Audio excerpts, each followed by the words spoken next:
Hey guys, how are you all. मेरा नाम है रमनदीप सिंह। स्वागत है आपका मेरे चैनल एएफएलएम के अंदर। एंड गाइस, आज हम कर रहे हैं अपना फेमा वाले चैप्टर का नेक्स्ट लेक्चर। और आज हम करेंगे एफडीआई से, foreign direct investments in India. FDI ये क्या चीज है? एफडीआई क्या होता है? बहुत बार सुना होगा, इकोनॉमिक टाइम्स के अंदर आता रहता है, लोग बोलते हैं एफडीआई हो गई, एफडीआई हो गई, ये हो गया, वो हो गया। आज क्या है एफडीआई? जरा बहुत सारे लोगों को एफडीआई का फर्क ही नहीं पता। मैं आज बताता हूँ एफडीआई के ऊपर, डिटेल में समझेंगे। मजा आने वाला है आज के टॉपिक, मजा आने वाला है, मेरे दिल के बहुत करीब है टॉपिक। चलो स्टार्ट करते हैं एफडीआई के बारे में। लेकिन एफडीआई का स्टार्ट करने से पहले ये दो पैराग्राफ मैंने इसमें ऐड करे हैं, आप लिख लेना, हमारी बुक में नहीं होंगे, मैंने अभी ऐड करे। और इसको भी लिखने से पहले मैं पहले एक बैकग्राउंड समझा रहा हूं कि एफडीआई क्या होती है, और उसको बैकग्राउंड को समझने से पहले और भी कई बातें करेंगे। जरा समझना। देखो, अगर मैं बात करूं आपसे इंटरनेशनल इन्वेस्टमेंट्स की, क्या मैं बात करूं? International investments.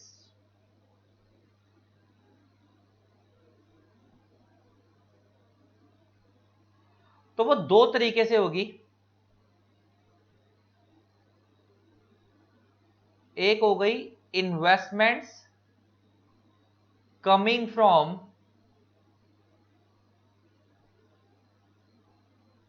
Abroad to India. दो तरीके की इन्वेस्टमेंट हो गई इंटरनेशनल इन्वेस्टमेंट्स। एक वो जो बाहर से इंडिया आ रही हैं, एक वो जो इंडिया से बाहर जा रही हैं। अच्छा, कितने लोग ऐसे हैं जो बाहर के लोग इंडियन कंपनीज में इन्वेस्ट करते हैं? जैसे सुजुकी जापान की कंपनी है, उसने हीरो के साथ मिलकर इंडिया में कंपनी बनाई, तो उन्होंने सुजुकी वालों ने इंडिया में इन्वेस्ट करा, तो मारुति हीरो हीरो के साथ करा, सॉरी, मारुति के साथ मिलकर कंपनी बनाई तो मारुति सुजुकी बन गई। होंडा वालों ने हीरो वालों के साथ मिलकर बनाई थी तो हीरो होंडा बनी थी, लेकिन अब वो अलग बात है, वो अलग हो गए, लेकिन वो उन्होंने ऐसे बनाई थी। ऐसे ये वो वाली कंपनी जब बाहर के इंडिया में आ रही है ना। इसका मतलब बाहर की कंपनी इंडिया में इन्वेस्ट करी है, तो आपको पता होगा रिलायंस के अंदर मार्क जकरबर्ग ने इन्वेस्टमेंट करी हुई है। तो इसका मतलब ये जो इन्वेस्टमेंट होती है जो बाहर से इंडिया में आ रही है, एक तो ये रूट हो गया, इसे भी हम इंटरनेशनल इन्वेस्टमेंट बोलेंगे। एक वो जो इन्वेस्टमेंट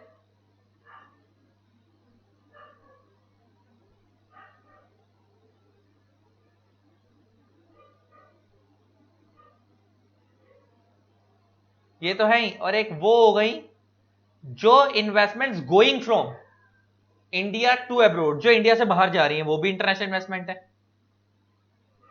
इन्वेस्टमेंट्स गोइंग फ्रॉम, वो कमिंग फ्रॉम था, बाहर से इंडिया आ रही है, और ये गोइंग फ्रॉम इंडिया टू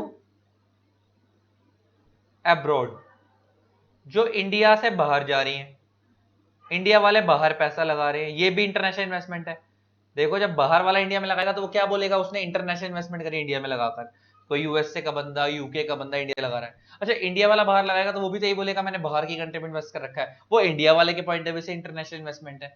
तो इंटरनेशनल इन्वेस्टमेंट दो तरीके से हो गई, एक बाहर से जो इंडिया आ रही है, एक इंडिया से जो बाहर जा रही है, ये बात समझ आती है। इंटरनेशनल इन्वेस्टमेंट दो तरीके की हो गई। और आगे बात करते हैं, तो अब इसमें भी ना तीन तरीके की इन्वेस्टमेंट होती है, बड़े ध्यान से सुनने वाला है अब।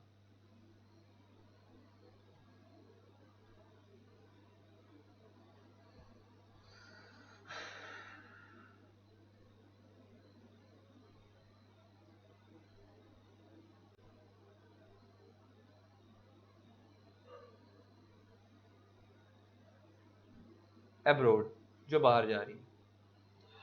अच्छा, अब इसमें भी तीन तरीके की हैं।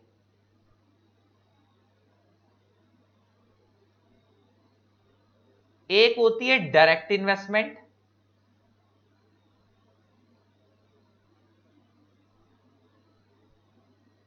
एक होती है पोर्टफोलियो इन्वेस्टमेंट। पोर्टफोलियो इन्वेस्टमेंट, फर्क समझाऊंगा अभी तीनों में। और एक होती है, इसको अलग कैटेगरी बनाते हैं, अदर इन्वेस्टमेंट्स।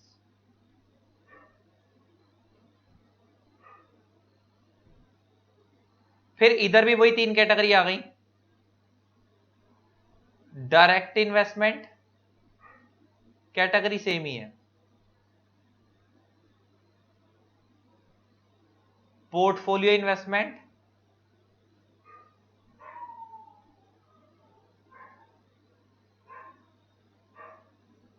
Other investments.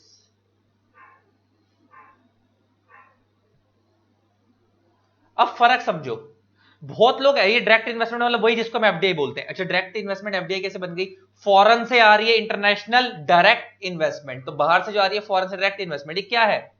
अब बड़े ध्यान से सुनना, जब बाहर के लोग इंडियन एंटिटीज में इन्वेस्ट करते हैं, बड़े ध्यान सुनना मैं क्या बोल रहा हूं, जब बाहर के लोग इंडियन एंटिटीज में इन्वेस्ट करते हैं कंट्रोल पाने के लिए, किस चीज के लिए? कंट्रोल पाने के लिए, लॉन्ग टर्म कंट्रोल पाने के लिए, ताकि वो उसमें कंट्रोल पा सके, तो उसे हम बोलते हैं एफडीआई। उसे हम क्या बोलते हैं? FDI, foreign direct investment. जैसे एग्जांपल लेके बात करूं, बड़े ध्यान सुनना, एग्जांपल समझाता हूं। अच्छा एक बात बताओ, एक बात बताओ, तुम्हें एक नॉलेज के लिए चीज बता रहा हूं, जो मारुति है वो एक इंडियन ब्रांड है, एस्टैब्लिश, मारुति शुरू से इंडिया में थी। जो सुजुकी है वो एक जापानीज कंपनी है, राइट? मारुति इंडियन है, सुजुकी जापानीज कंपनी है। अच्छा मारुति और सुजुकी ने दोनों ने मिलकर इंडिया में एक नई कंपनी बनाई, उसे हम बोलते थे मारुति सुजुकी। तो मैं कह सकता हूं दिस इज जॉइंट वेंचर, एक ये जॉइंट वेंचर है किसके बीच में? Between Maruti and Suzuki, joint venture है। जॉइंट वेंचर क्या होता है? Sharing of resources. Basically joint venture क्यों बनाया जाता है? शेयरिंग ऑफ रिसोर्सेज के लिए। जैसे एग्जांपल, मेरे पास पैसा बहुत है लेकिन मेरे पास बिजनेस आइडिया अच्छा नहीं है, किसी दूसरे बंदे पे बिजनेस आइडिया बहुत अच्छा लेकिन उसमें पैसा नहीं है, पैसा मेरा, आइडिया उसका, दोनों ने मिलकर एक जॉइंट वेंचर कर लिया। मारुति और सुजुकी के साथ यही था।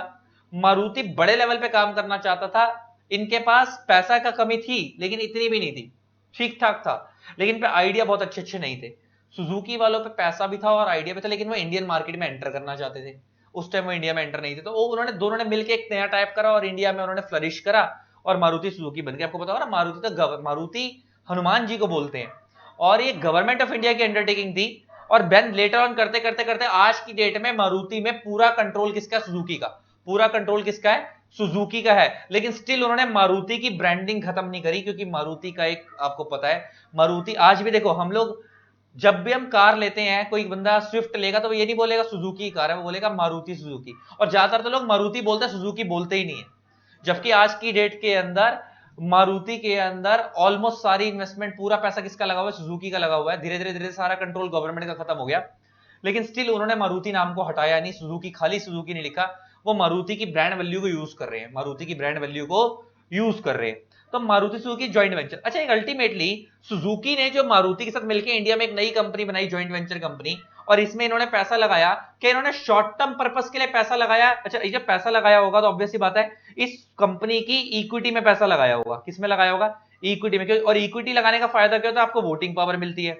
वोटिंग में क्या होता है? आपको कंट्रोल मिल जाता है, कंपनी में जो भी डिसीजन होगा वो आपकी परमिशन से होगा। तो इन्होंने जो पैसा लगाया सुजुकी वालों ने इंडिया में इस कंपनी के अंदर, ये कुछ सोच के लगाया क्या? ये इसलिए लगाया कि आज लगाया शेयर, कल को इसका मार्केट प्राइस बढ़ जाएगा, बेच देंगे? ऐसा ऐसा तो नहीं। इन्होंने लॉन्ग टर्म इन्वेस्टमेंट करी है।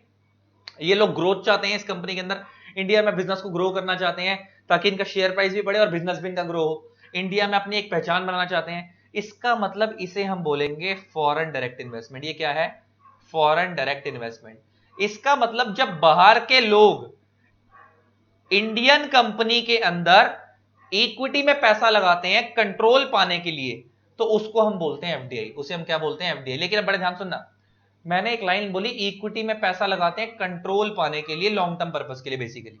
अच्छा एक बात बताओ, इसे हम बोलते हैं एफडीआई। लेकिन केस 2, किसी बाहर के बंदे ने मान लो रिलायंस के 1000 इक्विटी शेयर्स खरीदे, मान लो किसी बाहर के बंदे रिलायंस के 1000 इक्विटी शेयर्स खरीदे, और मान लो एक इक्विटी शेयर का प्राइस एक इक्विटी शेयर का प्राइस 2200 रुपए का चल रहा था, ₹2200 का मान लो एक शेयर चल रहा था, ₹2200 पर शेयर प्राइस चल रहा है मार्केट में मान लो। और किसी बंदे ने 2200 रुपए के हिसाब से, बाहर के बंदे ने इंडिया के अंदर रिलायंस के 1000 शेयर खरीदे। अब जैसे ही उसने देखा कि 2200 से शेयर 2500 के हो गए हैं, वो शेयर बेच के निकल गया, वो शेयर बेच के निकल गया। इसका मतलब उसका मेन एम इस कंपनी में कंट्रोल पाना नहीं था, उसको वोटिंग से कोई मतलब नहीं, उसका मेन एम गेन था, प्रॉफिट था। अच्छा अल्टीमेटली जब ये लोग इंडिया में वेंचर स्टार्ट कर रहे हैं, मेन एम इनका भी गेन ही अल्टीमेटली, लेकिन लॉन्ग रन में इंडिया में मार्केट एस्टेब्लिश करेंगे, उस कंपनी को कंट्रोल करेंगे, देन गेन पाएंगे, धीरे धीरे गेन करेंगे, उस मार्केट में नाम बनाएंगे। इनका एक जो गेन है वो शॉर्ट टर्म पर्पस है, आया पैसा कमाया, कंट्रोल से कोई मतलब नहीं, फटाफट शेयर का प्राइस बढ़ा, बेच के निकल लिए। लेकिन क्या ये लोग निकलेंगे? नहीं निकलेंगे। इसका मतलब ये जो इन्वेस्टमेंट है ना, ऐसी इन्वेस्टमेंट को हम बोलते हैं शॉर्ट टर्म इन्वेस्टमेंट को। अब जब देखा जाए तो यहां भी इक्विटी में पैसा लगाया है, लेकिन यहां पे आपने कंट्रोल पाने के लिए नहीं लगाया, यहां आपने डायरेक्टली लगाया, लगाकर बेच के निकल लिया। ऐसी इन्वेस्टमेंट को हम बोलते हैं पोर्टफोलियो इन्वेस्टमेंट। ऐसी इन्वेस्टमेंट्स को हम क्या बोलते हैं? Portfolio investments. जैसे एग्जांपल लेके बात करें, पोर्टफोलियो क्या होता है? Portfolio means bunch of securities, cluster of securities. मैंने रिलायंस के शेयर खरीदे, जब मैंने टाटा के शेयर खरीदे, मैंने इसके अलावा इन्फोसिस के शेयर खरीदे, मैंने अलग अलग कंपनियों के शेयर खरीद रखे थोड़े थोड़े थोड़े थोड़े। जब पैसा बढ़ेगा, जब प्राइस बढ़ेगा, बेच दूंगा। इसका मतलब मेरा एक पोर्टफोलियो है, बंच ऑफ सिक्योरिटीज, अलग अलग कंपनियों के शेयर है मेरे पास, उसको हम सबको जोड़ देंगे तो हम क्या बोलेंगे? ये मेरा पोर्टफोलियो है। तो इसका मतलब ये जो इन्वेस्टमेंट थी, पोर्टफोलियो इन्वेस्टमेंट थी। तो जो बाहर के बंदे ने इंडिया में इन्वेस्टमेंट करा और इक्विटी में लगाया कंट्रोल पाने के लिए, मेरा फोकस क्या है? कंट्रोल पाने के लिए, तो उसको हम क्या बोलेंगे? Foreign direct investment. बाहर की कंपनी ने इंडियन इक्विटी के अंदर लगाया पैसा वगैरह वगैरह लगाया, लेकिन आपका मेन एम गेन था, कंट्रोल नहीं था। आपको बस जैसे ही बढ़ेगा बेच के निकल लोगे महीने 2 महीने में, तो इसको हम बोलेंगे पोर्टफोलियो इन्वेस्टमेंट। बाहर के बंदे ने इंडियन प्रॉपर्टी में पैसा लगाया, कुछ और जगह पे लगाया, उसे हम बोलेंगे अदर इन्वेस्टमेंट। उसे हम क्या बोलेंगे? Other investment. तो ले देखे सारा, अच्छा बहुत सारे लोग ना, बाहर के बंदे ने इंडिया में प्लॉट खरीद लिया। अच्छा वैसे तुम्हें पता होगा वो कैपिटल अकाउंट ट्रांजैक्शन होगा, तुमने मेरे से पढ़ रखा है फेमा के अंदर, कि अगर आप किसी भी तरीके से, अगर आपकी बैलेंस शीट पे इंपैक्ट पड़ता है, आपके एसेट बढ़ते हैं या घटते हैं, लाइबिलिटी बढ़ती है घटती है, तो हम कैपिटल अकाउंट ट्रांजैक्शन बोलते हैं। और बेसिकली जनरली वो फ्रीली अलाउड नहीं होती है, आपको इंडियन गवर्नमेंट अथॉरिटीज का अप्रूवल लेना पड़ता है। लेकिन मैं वैसे बता रहा हूँ कि अगर बाहर का बंदा नॉर्मली इंडिया में कोई प्रॉपर्टी वगैरह खरीद रहा है, आपको पता उन्होंने एग्रीकल्चर लैंड वगैरह लेना अलाउड नहीं है, लेकिन नॉर्मल अगर वो प्रॉपर्टी वगैरह खरीद रहा है कोई बाहर का बंदा, तो उसे हम बोलेंगे क्या? उसे हम क्या बोलेंगे? बाहर के बंदे को अदर इन्वेस्टमेंट में। क्योंकि लोग ना नॉर्मल प्रॉपर्टी भी खरीद रहे हैं किसी ने इंडिया में, उसे भी क्या बोल देते हैं? एफडीआई। नहीं। तो 3 कैटेगरी की इन्वेस्टमेंट होगा इंडिया के अंदर जब बाहर का बंदा करेगा। बाहर का बंदा जब इंडिया में इन्वेस्टमेंट करेगा 3 तरीके की करेगा। एक कमिंग फ्रॉम, एक हो गई डायरेक्ट इन्वेस्टमेंट, जब वो इक्विटी में लगाएगा किस चीज के लिए? कंट्रोल पाने के लिए।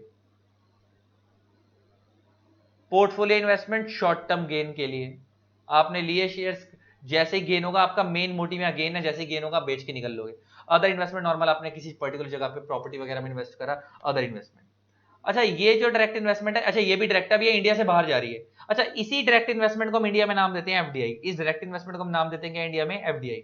लेकिन जब इंडिया का बंदा बाहर वाली किसी कंट्री के अंदर इन्वेस्ट करता है, बाहर की इक्विटी में, सेम जैसे कंट्रोल पाने के लिए, जैसे बाहर वाला बंदा इंडिया की इक्विटी में कंट्रोल पाने के लिए इन्वेस्ट कर रहा है, अगर इंडिया से इन्वेस्टमेंट बाहर जा रही है और वो बाहर इन्वेस्टमेंट अब्रोड कर रहा है, उसे भी हम डायरेक्ट ही बोलेंगे, अगर कंट्रोल पाने के लिए कर रहा है। यहां पे भी मेन वो कंट्रोल पाने के लिए ही इन्वेस्टमेंट कर रहा है, लेकिन इसका नाम एफडीआई नहीं होगा। इसको हम नाम देते हैं, इसको हम नाम देते हैं ओवरसीज डायरेक्ट इन्वेस्टमेंट। इसको हम क्या बोलते हैं? इसको हम क्या बोल रहे थे? Foreign direct investment. इसे हम बोलेंगे ओवरसीज डायरेक्ट इन्वेस्टमेंट, या हम इसको दूसरा नाम बोलते हैं और डायरेक्ट इन्वेस्टमेंट आउटसाइड इंडिया।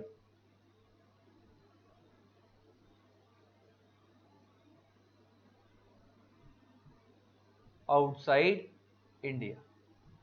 तो बेसिकली फर्क समझ आ गया, बात एक ही, नाम अलग अलग है। अब वो इधर में बाहर का बंदा इंडिया में इन्वेस्ट कर रहा है उसके पॉइंट ऑफ व्यू से बात कर रहे थे, इंडिया का बंदा बाहर इन्वेस्ट कर रहा है उसके पॉइंट ऑफ व्यू से बात कर रहे हैं। ये आपको बेस क्लियर हो गया। अब मैं थोड़ा सा इसको बुक से पढ़ा दूं, तुम्हारे को एक एफडीआई समझ आ गया। एफडीआई क्या होती है, पोर्टफोलियो इन्वेस्टमेंट क्या होती है, अदर इन्वेस्टमेंट। बेसिकली एफडीआई जब हम बोलेंगे तो आपका मेन एम उस कंपनी के अंदर कंट्रोल पाने का होना चाहिए। अब जरा देखेंगे उसका एनालिसिस और देखो।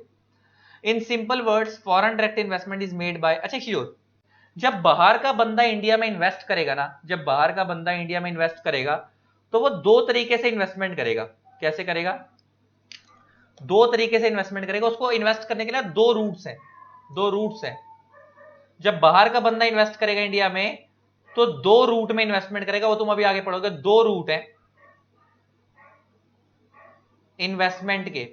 एक है ऑटोमेटिक रूट,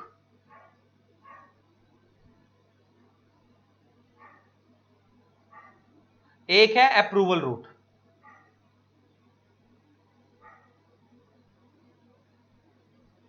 इसका मतलब जब कोई PROI, person resident outside India, जो बाहर का बंदा है, अगर वो इंडिया में इन्वेस्ट कर रहा है,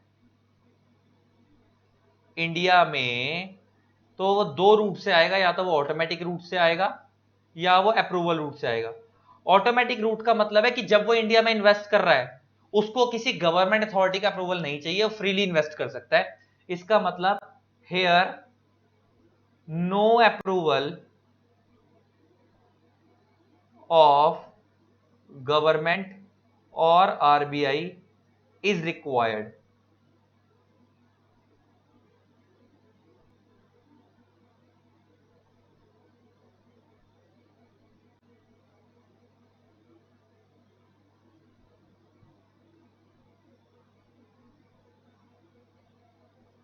मतलब यहां पे नाम से क्लियर हो ना, ऑटोमेटिक रूट मतलब ऑटोमेटिकली अलाउ आपको इन्वेस्ट करना। आपको अलग अलग सेक्टर से भी बताऊंगा कहां पे ऑटोमेटिक रूट लगाओगे, कहां उसमें अप्रूवल रूट में जाओगे। लेकिन नाम से क्लियर हो रहा है कि वो वाले रास्ते हैं कि आप इन इन जगहों पे जो जो रास्ते ऑटोमेटिक रूट में आ रहे हैं, वो जिन जिन जगहों पे आप उधर इन्वेस्ट करोगे तो आपको ना तो गवर्नमेंट का ना आरबीआई वगैरह का अप्रूवल नहीं चाहिए। लेकिन अप्रूवल रूट नाम से क्लियर है कि अगर आपको इन इन सेक्टर्स में अलग अलग सेक्टर बताए गए हैं कि कौन से सेक्टर ऑटोमेटिक रूट में आते हैं, कौन से सेक्टर अप्रूवल रूट में आते हैं, अगर आप इन जो सेक्टर्स अप्रूवल रूट में आते हैं अगर आपको वहां इन्वेस्ट करना है तो हेयर उधर आपको अप्रूवल चाहिए होगा। Here approval of government of India, government और आरबीआई इज रिक्वायर्ड, यहां पे चाहिए। तो इसका मतलब बाहर का बंदा जब इंडिया में इन्वेस्ट करेगा तो वो दो तरीके से करेगा, या तो वो ऑटोमेटिक रूट में करेगा या वो अप्रूवल रूट में करेगा। अगर वो ऑटोमेटिक रूट में करेगा तो उसको कोई गवर्नमेंट का या अप्रूवल आरबीआई का अप्रूवल नहीं चाहिए। अगर वो अप्रूवल रूट से करेगा तो नाम से क्लियर है गवर्नमेंट का या आरबीआई वगैरह का अप्रूवल चाहिए। अब जरा देखते हैं इन सिंपल वर्ड्स क्या है। Foreign direct investment is made by foreign entities, generally अभी कंपनी के पॉइंट ऑफ व्यू से बात हो रही है। अगर बाहर की कंपनियां इंडियन कंपनीज में पैसा लगाती हैं, ध्यान से सुनना, with the objective of acquiring some kind of control Indian company. उनका मेन ऑब्जेक्टिव क्या है? इंडियन कंपनीज में कंट्रोल पाना। जैसे बेस्ट एग्जांपल है मैंने दिया हीरो होंडा का, मारुति सुजुकी का। अच्छा, यहां तक कि मार्क जकरबर्ग ने भी इंडिया में रिलायंस के अंदर जब इन्वेस्ट करा तो कंट्रोल पाने के लिए करा, लेकिन उनको बहुत बड़ा स्टेक नहीं मिला, उन्हें 9% समथिंग मिला रिलायंस का। ओवरऑल में 9% स्टेक लिया उन्होंने। ऑल 9% की वैल्यू बहुत थी, लेकिन उनको खाली 9% कंट्रोल है उनके पास उस कंपनी का। लेकिन उन्होंने लॉन्ग टर्म इन्वेस्टमेंट करी है, तो अल्टीमेटली उन्होंने भी एफडीआई करी इंडिया में 9% के आसपास की। और जो अंबानी भाई साहब है उनके पास तो बहुत बड़ा कंट्रोल है उसके अंदर। Next, when ever foreign direct investment is made in India generally a joint venture company और अ होली ओन सब्सिडरी सेटअप। अच्छा, जब कोई बाहर की कंपनी इंडिया में इन्वेस्टमेंट करती है एफडीआई की फॉर्म में, तो या तो वो जॉइंट वेंचर करती है जैसे मारुति और सुजुकी ने करा, या वो होली ओन सब्सिडरी में। इसका बेस्ट एग्जांपल है कोका कोला। कोका कोला ने जब इंडिया में अपनी कंपनी बनाई तो उन्होंने होली ओन सब्सिडरी बनाई है इंडिया के अंदर। वो अपनी इंडिया में एक नई कंपनी है, उसमें 100% कंट्रोल किसका? बाहर का। और अभी आपने पढ़ा कि जब इंडिया की कंपनी में आप बाहर के लोग इन्वेस्ट करेंगे इक्विटी में लॉन्ग टर्म कंट्रोल पाने के लिए, तो उसे हम क्या बोलते हैं? एफडीआई। तो अल्टीमेटली उन्होंने जो होली ओन सब्सिडरी बनाई वो कंपनी इंडिया में बनाई है कोका कोला वालों ने, लेकिन उस कंपनी को 100% कंट्रोल कौन कर रहे हैं? बाहर वाले लोग, कोका कोला की मेन होल्डिंग कंपनी। तो अल्टीमेटली वो क्या है? Holi own subsidiary. लेकिन अल्टीमेटली उन्होंने पैसा तो इंडिया में लगाया है ना, इंडिया के प्लांट में लगाया, इंडिया की कंपनी में लगाया, तो वो भी क्या कहलाएगी? एफडीआई। वो भी क्या कहलाएगी? एफडीआई। तो ये तो हो गई कंपनी के पॉइंट ऑफ व्यू से बात। क्या एफडीआई इंडिविजुअल्स ही कर सकते? कर सकते हैं। नीचे देखो, FDI can be made by an individual also who is a PROI. कोई बाहर का बंदा इंडिया में पीआरओआई है, वो भी इंडिया में इंडिविजुअल भी है तो भी कर सकता है अगर वो इंडियन इक्विटी में पैसा लगाता है। But a citizen of Pakistan and Bangladesh can invest only under the approval route of FDI. अब इसका मतलब समझो क्या है। देखो, कोई जो नॉर्मल सिटीजन है ना, नॉर्मल सिटीजन मतलब जो पाकिस्तान और बांग्लादेश को छोड़ के किसी और कंट्री का है, तो उसके पास तो इंडिया में आने के दो रूट हैं। या तो वो अप्रूवल रूट के थ्रू आएगा, या वो किसके रूट के थ्रू आएगा? ऑटोमेटिक रूट के थ्रू। मतलब उसको कुछ जगहों पे ऑटोमेटिक रूट है, मतलब उसे अथॉरिटीज का अप्रूवल नहीं चाहिए। कुछ जगहों पे उसको अथॉरिटीज, गवर्नमेंट अथॉरिटी, आरबीआई का अप्रूवल चाहिए। लेकिन अगर वो पाकिस्तान का सिटीजन है या बांग्लादेश का सिटीजन है, तो उसको तो भाई ऑटोमेटिक रूट अलाउड ही नहीं है, क्योंकि आपको पता है हमारे उनके साथ रिलेशन कैसे हैं। उनको तो हमेशा अप्रूवल रूट में आना पड़ेगा, क्योंकि हमारे को पता नहीं ना उनकी इंटेंशन कैसी है। उन पे भरोसा भी तो सालों पे कम होता है पाकिस्तान वालों पे। तो इस चक्कर के अंदर उनकी इंटेंशन पे उनको, हमारे को खतरा रहता है। तो इस चक्कर में इंडिया वालों ने क्या सिस्टम लगा रखा है कि उनका हमेशा अप्रूवल रूट में रखेंगे, ताकि चेक करें कि वो किस पर्पज से पैसा लगा रहे। क्योंकि अप्रूवल रूट में अप्रूवल लेने गवर्नमेंट पे जाएंगे तो डॉक्यूमेंट्स लेके जाएंगे, ताकि गवर्नमेंट चेक कर ले कि इन्होंने क्या डॉक्यूमेंट बनाए, इनका क्या प्लान है, किस वजह से इन्वेस्ट कर रहे हैं। तो ले देखिए, आप ऐसे समझो कि नॉर्मल बंदों के लिए जो पाकिस्तान और बांग्लादेश के छोड़ के अदर कंट्रीज के लोग हैं, उनके पास इंडिया में इन्वेस्ट करने के लिए एफडीआई के लिए दो रूट है, ऑटोमेटिक रूट और अप्रूवल रूट। कुछ जगहों, कुछ सेक्टर्स में वो फ्रीली लगा सकते हैं ऑटोमेटिक रूट, कुछ सेक्टर्स पर उनको गवर्नमेंट अथॉरिटीज का अप्रूवल लेना पड़ेगा, अप्रूवल रूट। लेकिन जो पाकिस्तान और बांग्लादेश के लोग हैं, उन्हें अगर इंडिया में इन्वेस्ट करना तो उन्हें हमेशा किस रूट में आना पड़ेगा? अप्रूवल रूट में आना पड़ेगा, उनको ऑटोमेटिक रूट अलाउड नहीं है, उनको ऑटोमेटिक रूट अलाउड नहीं है। अच्छा, और एक चीज और बताऊं, बांग्लादेश वालों को तो फिर भी मना कुछ भी नहीं है, प्रोहिबिशन कुछ भी नहीं है, सिर्फ अप्रूवल रूट में आना है। लेकिन अगर मैं पाकिस्तान की बात करूं तो तुम आगे जाके पढ़ोगे, पाकिस्तान को तो कुछ जगहों पे टोटली प्रोहिबिशन है। मतलब देखो, पाकिस्तान के तो ज्यादा ज्यादती हो रही है, क्योंकि आपको पता है पाकिस्तान से हमारे रिलेशन ज्यादा खराब है। उनको अप्रूवल रूट बिल्कुल अलाउड नहीं है, और सॉरी, ऑटोमेटिक रूट बिल्कुल अलाउड नहीं है। अप्रूवल रूट में भी कुछ चीजें अलाउड है और कुछ चीजों पे टोटल प्रोहिबिशन है, जैसे एटॉमिक एनर्जी, उसमें हम उन्हें इन्वेस्ट नहीं करने देंगे। ऐसे बहुत सारी जगहें जहां पर उन्हें इन्वेस्ट नहीं करने देंगे। लेकिन अगर मैं बांग्लादेश की बात करूं तो उन्हें बहुत जगहों पे इन्वेस्ट करना है, प्रोहिबिशन कुछ जगहों पे नहीं है, लेकिन उन्हें अप्रूवल हमेशा लेना है। लेकिन अगर मैं फिर इसके अलावा बाकी जो बचे हुए लोग हैं, इन दो कंट्रियों के अलावा, उनको तो हमेशा उनके पास दो रूट है, अप्रूवल और ऑटोमेटिक। तो ले देखे पाकिस्तान और बांग्लादेश के लिए आंख बंद कर लेनी है क्या, कि उनको ऑटोमेटिक रूट अलाउड ही नहीं है, उनके पास हमेशा कौन सा रूट है, अप्रूवल रूट ही है। वो ऑटोमेटिक से आ नहीं सकते पाकिस्तान और बांग्लादेश की एंटिटीज और वहां के लोग। बाकी कंट्रीज के लोग ऑटोमेटिक रूट से भी आ सकते हैं, अप्रूवल रूट से भी आ सकते हैं, इंडिया में एफडीआई कर सकते हैं। तो अब जरा देखो, अब तुम्हें ये बेस तो समझ आ गया क्या है। अब देखो, foreign direct investment is a category of cross border investment. अच्छा, क्रॉस बॉर्डर इन्वेस्टमेंट क्यों बोल रहा है, क्योंकि आउटसाइड बॉर्डर, इंडिया की टेरिटरी के बाहर से इन्वेस्टमेंट इंडिया में आ रही है, इसलिए हम इसे बोलते हैं क्रॉस बॉर्डर। क्रॉस बॉर्डर का मतलब होता है फॉरेन इन्वेस्टमेंट जो बाहर से आ रही है, made by a resident in one economy. One economy मतलब बाहर की country, that is direct investor with the objective of establishing a lasting interest in the enterprise। lasting interest का मतलब long term impact। Long term impact means उसके मरने तक उस entity के साथ रहेंगे, मतलब कंट्रोल पाना चाह रहा है। वो क्या चाह रहा है उसके अंदर, control. That is the direct investment enterprise that is resident in an economy other than that of the direct investment. Line बड़ी इंपॉर्टेंट है, resident in an economy other than that of the direct investment. इसका मतलब क्या है, जो direct investment जिस country का बंदा है, अगर वो उस कंट्री के अलावा किसी और कंट्री में पैसा लगाता है, other than that of the मतलब क्या, जिस इकोनॉमी का वो बंदा है, अगर उस इकोनॉमी के अलावा वो किसी भी इकोनॉमी में पैसा लगाएगा तो डायरेक्ट इन्वेस्टमेंट है। एग्जांपल, यूएसए का बंदा यूएसए को छोड़कर किसी भी कंट्री में पैसा लगाएगा तो उसे हम एफडीआई बोलेंगे। अब एफडीआई के नाम फॉरेन डायरेक्ट इन्वेस्टमेंट बोलेंगे, फॉरेन डायरेक्ट इन्वेस्टमेंट एफडीआई बोलेंगे।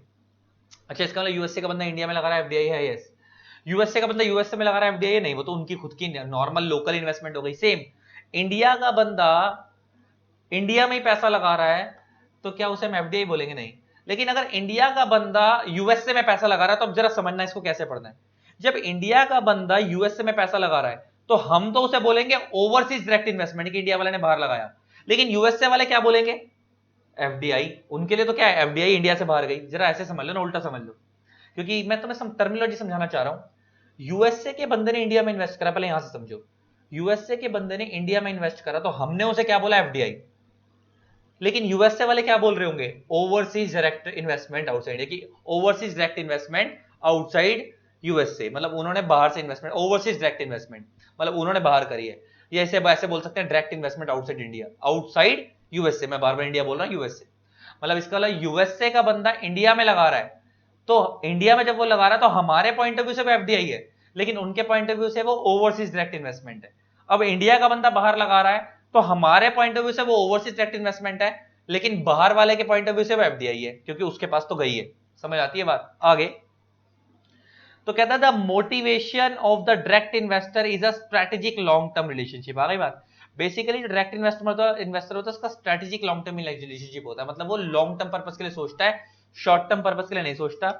with the direct investment enterprise to ensure the significant degree of influence by the direct investor in the management of the direct investor enterprise।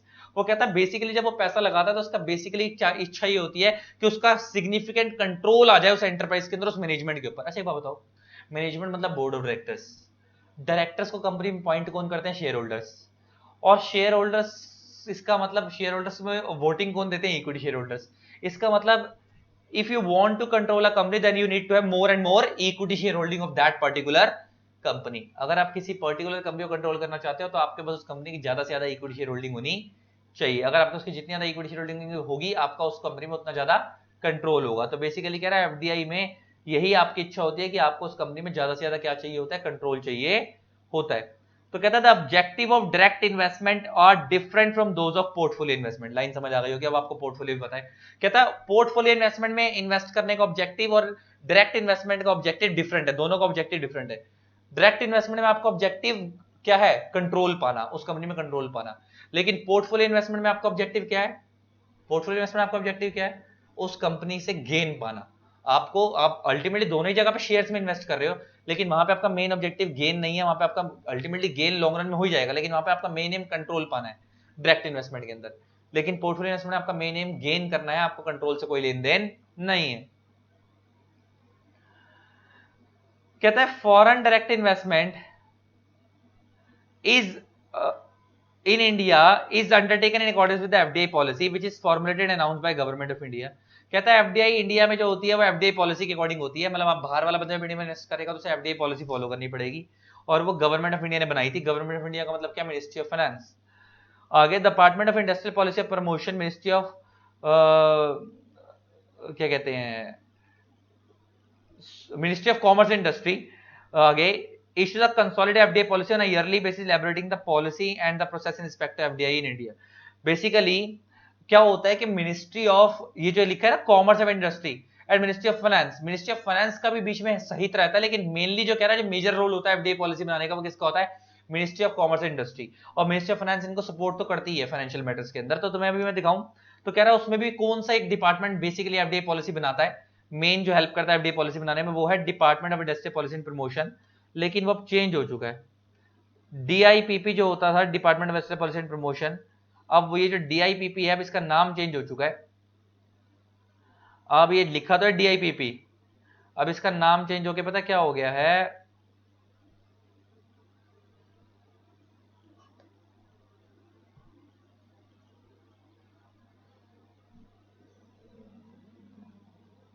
DPIIT है मेरे ख्याल से नाम।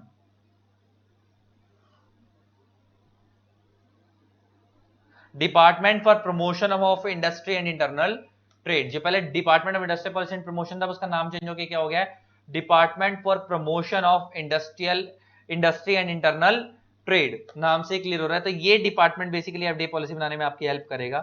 तो इसको हम डिपार्टमेंट ऑफ, ये जो लिखा है ना, इसको नाम चेंज कर देते हैं,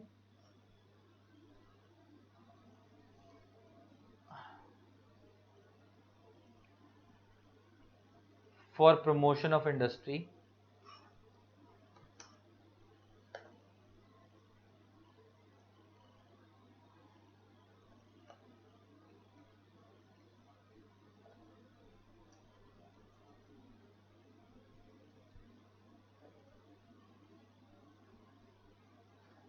एंड इंटरनल ट्रेड।